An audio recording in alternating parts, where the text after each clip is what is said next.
تكوني حفيدة الأمير عبد القادر يعني عندك عبء، يعني هذا لازم يتمشى فوق ظهرك أكيد، ولكن ربما الأمير عبد القادر اللي هو يعتبر رمز من رموز يعني الجزائر، كاين هناك بعض الأصوات اللي تقول أنه في بعض الأحيان أنه الأمير عبد القادر من بعد تفاهم مع الفرنسيين. كريمة الشامي اليوم واش تقدر تقول لنا لما تشوفي ناس تتكلم أنه الأمير عبد القادر خان الجزائر، الأمير عبد القادر؟ فالإنسان اللي بيكون عمل فرق وأثر بالدنيا مثل الأمير جدي، وأفتخر فيه اليوم أني بقول جدي، عمل فرق بهاي الحياة وعمل اسم للجزائر. الجزائر معروفة جدا وبأمريكا، يمكن أنا مني كتير بأوروبا. كنت بتمنى أنه هيك أدخل على الجزائر أخذ منصب. دفعت رشوة لكتير أشخاص. حان الوقت أنه هذا الوجه المزيف يروح.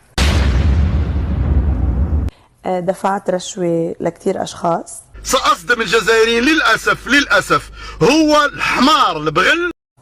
واحد منهم عارف مشاكرة.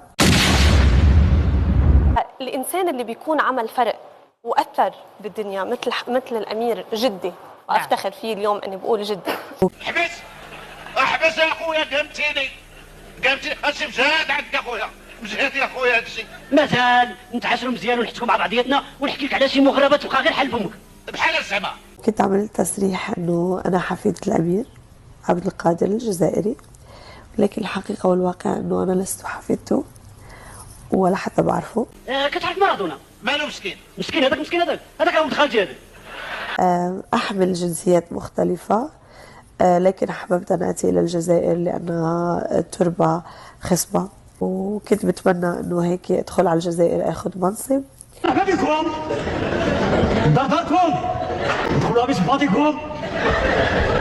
دفعت رشوة لكتير أشخاص، واحد منهم عارف مشاكرة، أعرفوه مين مسكين اللي وعدني بمنصب عن طريق شخص هون في أمريكا، فدفعت له مبلغ ورشيت عشان أخذ منصب.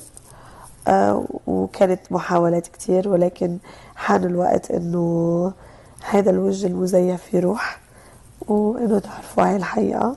بتمنى أنكم تسامحوني، بعرف يمكن حيكون الموضوع صعب، بس هي الحياة هيك، الحياة لازم تستمر.